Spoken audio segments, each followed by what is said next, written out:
Patterns by Hook or by Needles. Today I'm going to do a circle. I'm just going to crochet a circle in single crochets, and it got me to thinking back to when I was first starting to do this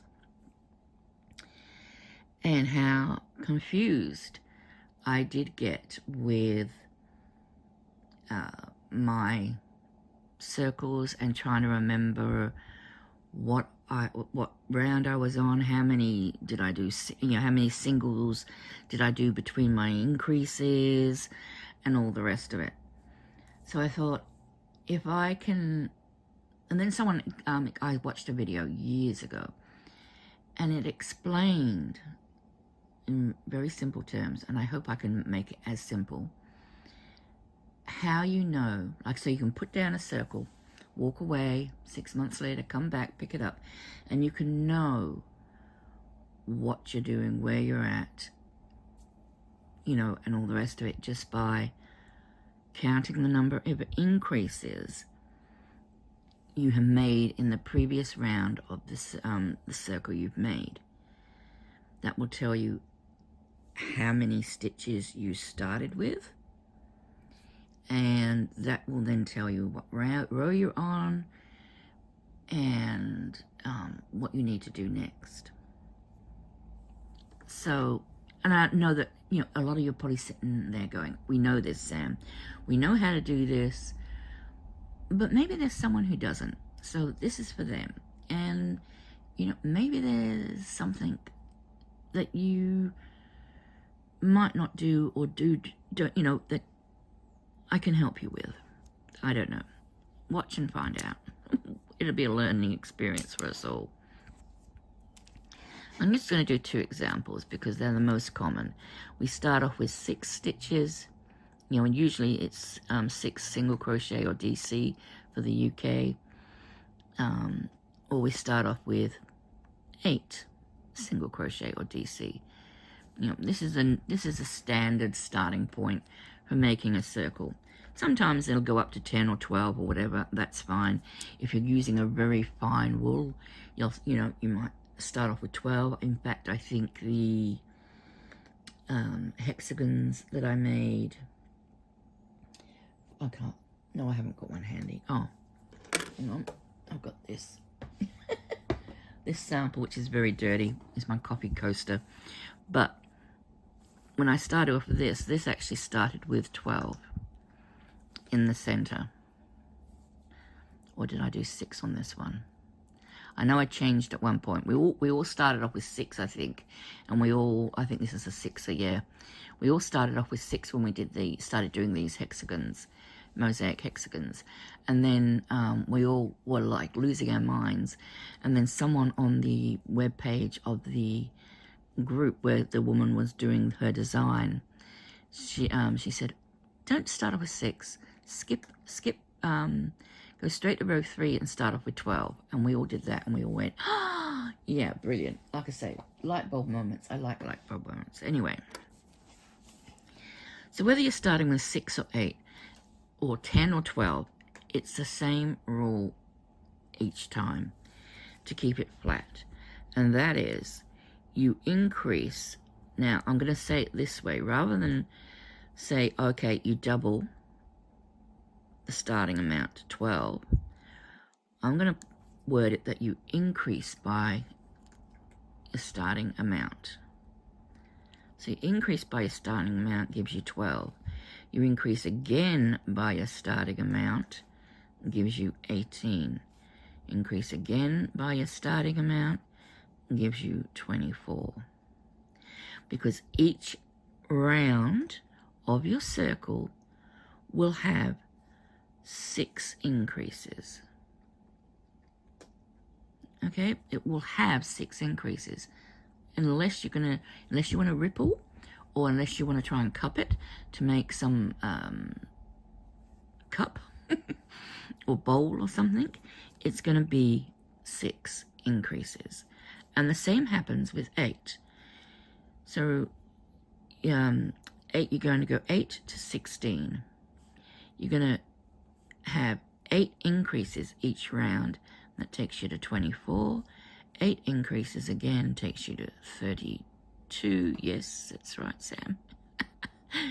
Okay, so it's going to be 8 increases each round. Now for me, that was a bit of a light bulb moment, because I never actually realized that the number of increases per round or row or whatever you want to call it was the same as my starting point. And that helps, I think, because it helps you understand that, when you come back to something, you can look at it, you can count the number of increases only. That lets you know what number you started with. That lets you know how many increases to do. And by counting the stitches between your increases, it lets you know what round you're on. Now, how does that let you know what round you're on? Let me explain. Okay, that's our 6, okay? That's our 6. That's our 12. And that's at 18. 6 is all increases. I'm sorry, it is the starting point. This one is all increases, no gaps. On the third, 1, 2, 3, on your third round, you go 1 SC and then you increase. So you've got 1 SC between your increases.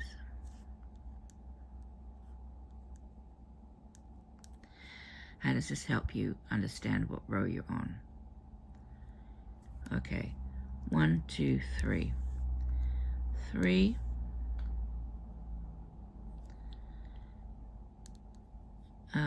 No, that's not what I was going to say. Sorry. We know it's round 3, but you've got 1 increase between. If you add 2 to 1, that equals 3. That's the row.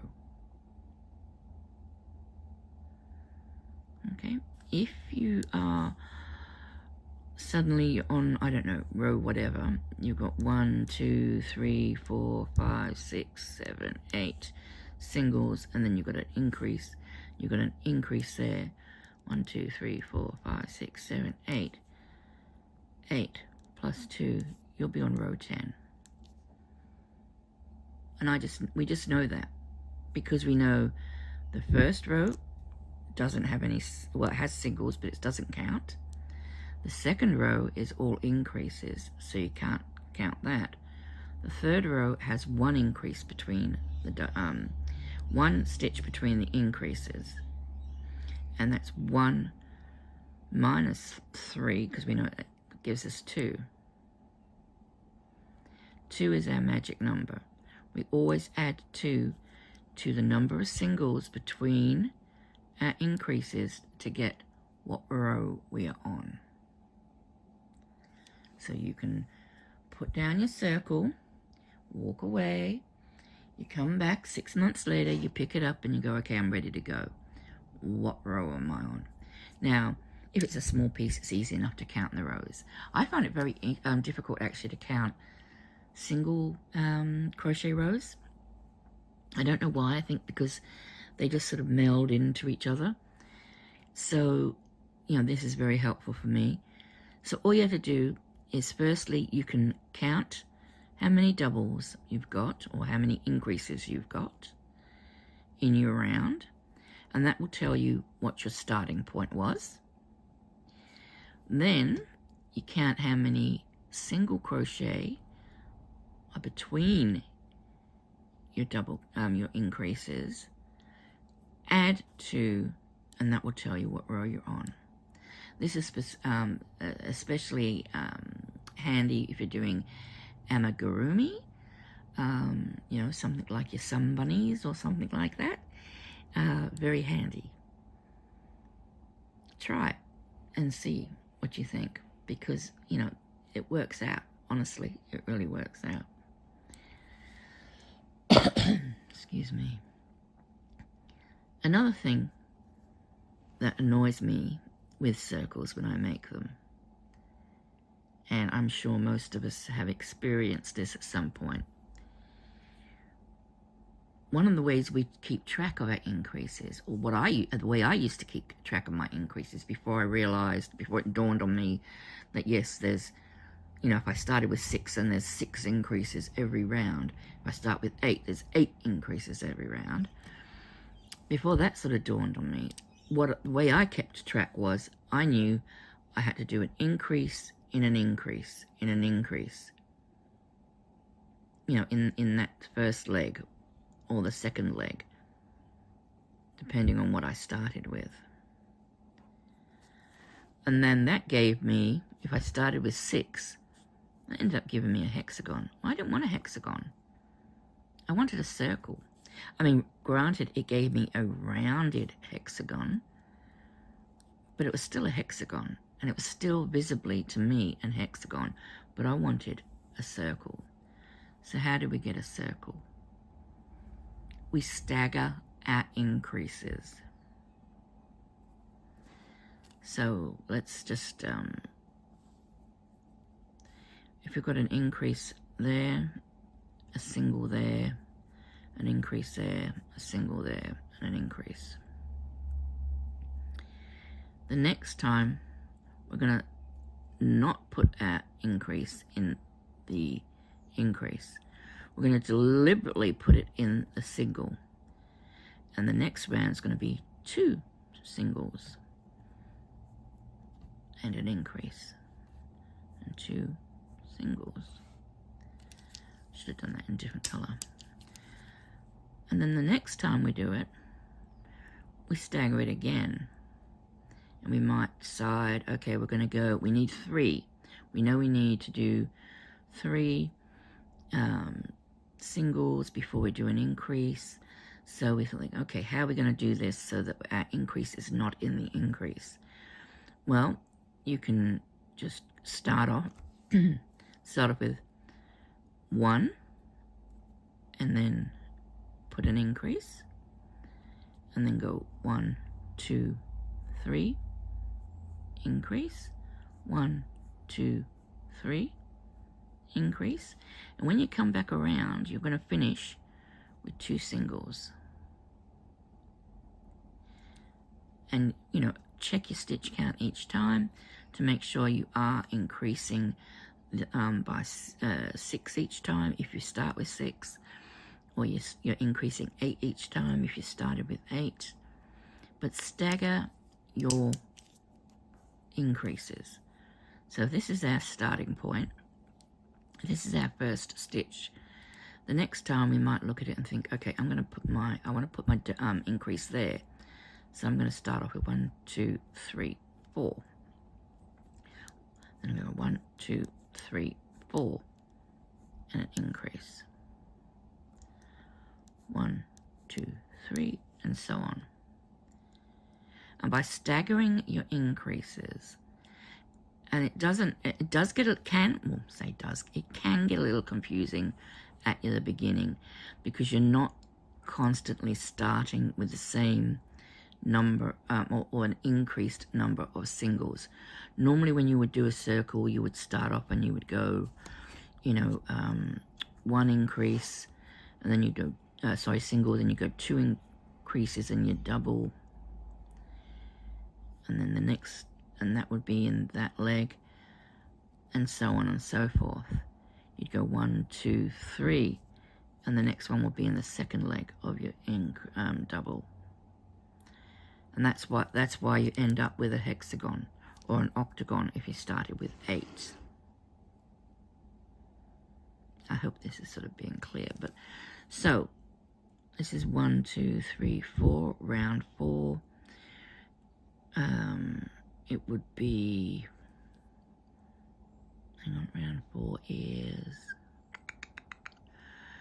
oh dear Sam, use your brain. 1, 2, 3, 4.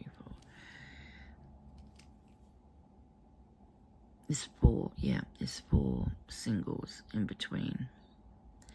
So one round you might decide to start with your 4 singles, because you need 4 singles. The next round you might decide to start with your increase rather than your singles, and then do 5. 1, 2, 3, 4, 5. It doesn't matter what you start with and what you end with each round, provided you are increasing by the number of your initial round. This way will get you a more circular circle. You're not going to end up with a curved, cornered edges. You know, a hexagon with curved edges. You're going to end up with a circle, which is what you want. Unless you want a hexagon, that's great too. I mean, if you want a hexagon, great, go for that. But staggering your increases will help with creating a perfect circle. Okay, so I'm just gonna I need to make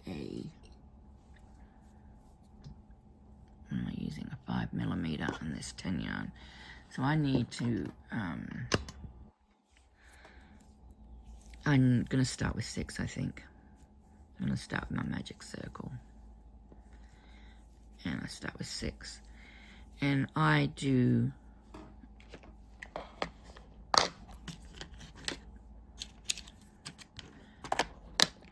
mark my beginning, usually. That's 1, whoops, 2, 3, 4, 5, 6.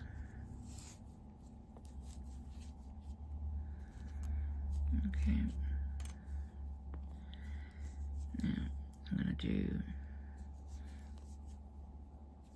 slip knot, then I'm going to chain 1, and this probably wasn't the best colour to choose, Sam, because this bit's very dark. I've done my chain 1, and I'm going to go into that, which is the first stitch. My chain 1 isn't going to count as a stitch, so I'm going to go into there with 2 single crochet. In fact, that chain that I did counts as really like the top of my first stitch, and that's where I'm going to put my stitch marker. So we're doing 2.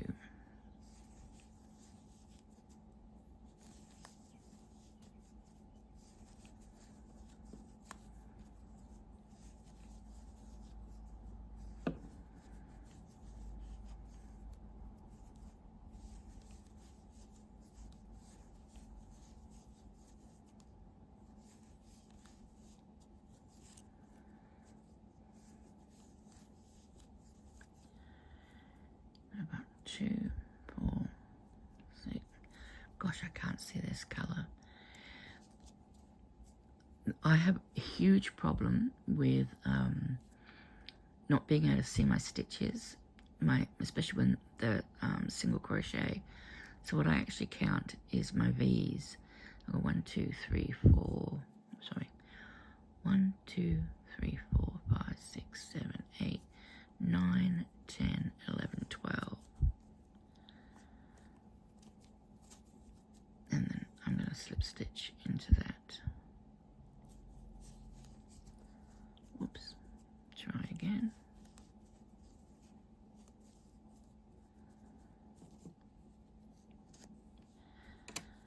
Okay.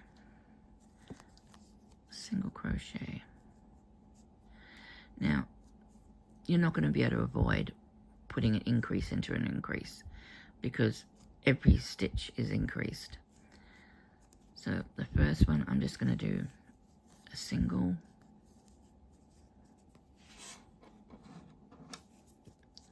put my stitch marker in there, and then a double.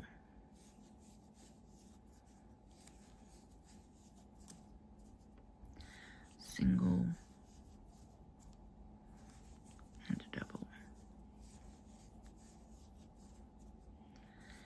and so on all the way around. Cockatoo, I think. Very angry one by the sounds of it. Single and a double. Oh, thank goodness it's getting some lighter yarn.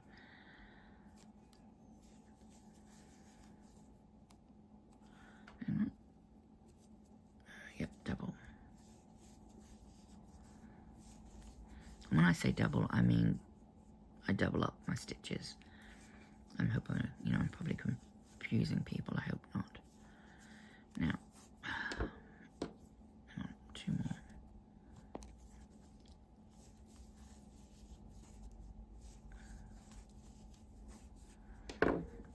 I'm going to go back and count my stitches. 1, 2, 3, 4, 5, 6, 7, 8, 9, 10, 11, 12, 13, 14, 15, 16, 17, 18.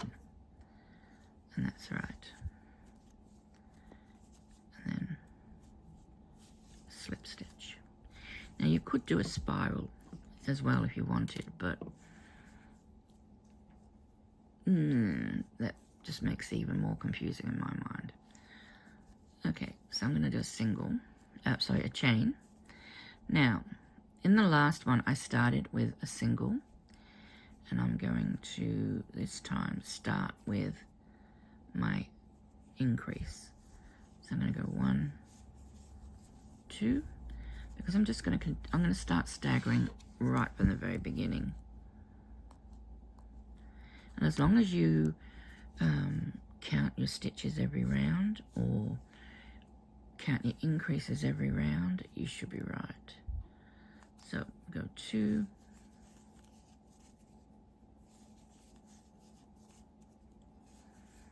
and then an increase.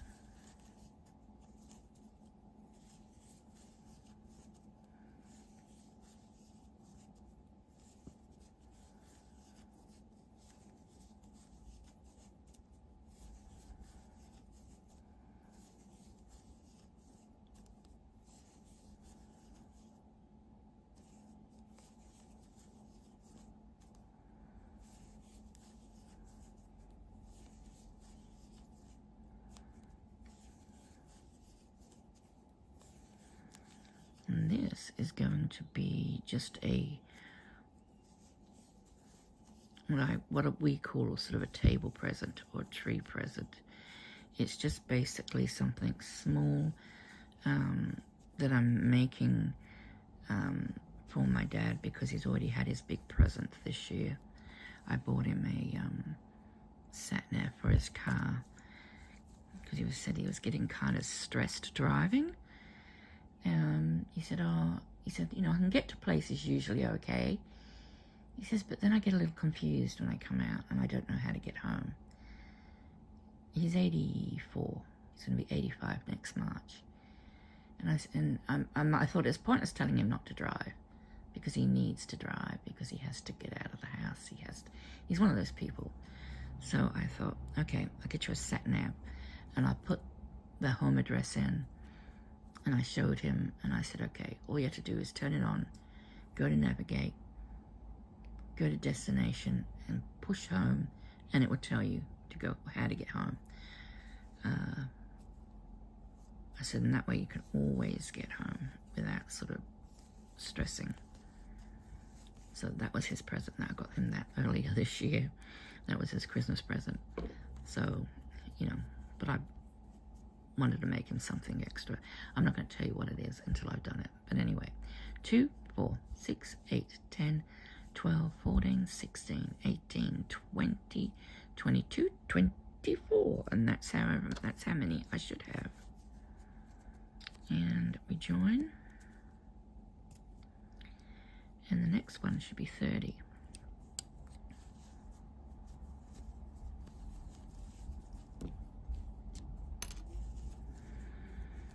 Now we can see that the double's there. I'm going to start with my chain, and this time it's hang on, where am I? It's 3, isn't it? Yep.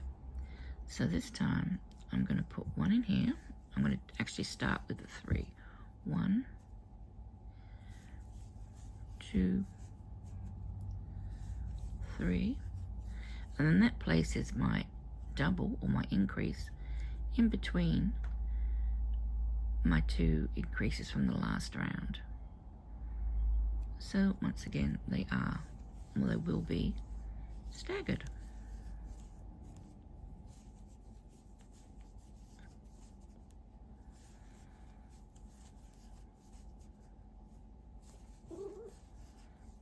Really? Is that true?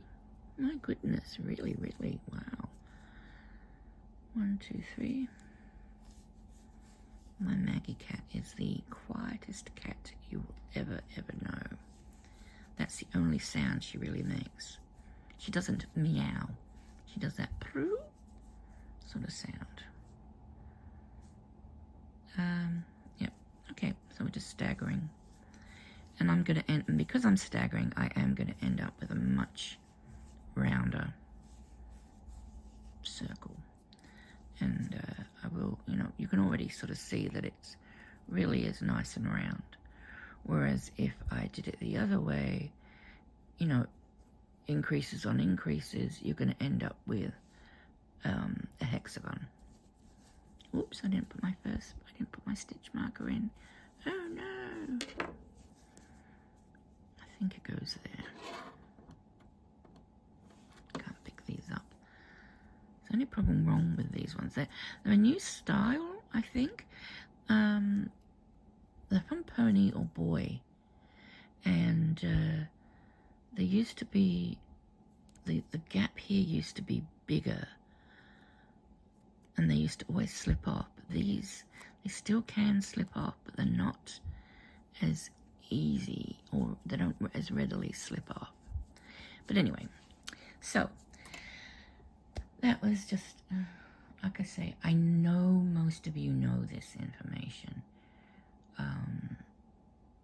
but there might be someone out there who didn't know, and this is addressed to them. I want to wish you all a very happy Thanksgiving if you are in the US. I hope you all eat plenty of turkey and everything else and have a wonderful time with family and friends. And don't drink if you're driving. 1 drink will reduce your reaction times, and really and truly, your reaction times might be like a fighter pilot, and you might think 1 drink's not going to affect me, and you're probably right. If you've got the reaction times of a fighter pilot, then yeah, 1 drink's not going to affect you. But it's the other bleeps on the road who don't have the reaction times of a fighter pilot that you've got to worry about. And if they've had 1 or 2 drinks, they're the ones who are going to cause an accident that could possibly injure, maim, or kill you or one of your family, or all of you. That's what you've got to worry about. The other drivers. And you are more prepared to cope with what the other drivers out there are going to do if you've not been drinking yourself. So, please. Oh, lots of birdies. The cat's very happy. Sorry. Yeah, so please take care. And I will see you next time when I'm almost finished with a NOV-VLOG. Yeah, and then I can start Christmas. Oh dear. Take care, everybody. Bye for now. Hi, my name is Strawny. Did you leave a comment so we can have a little chat? That would be very nice. Thank you. Don't forget to like and subscribe.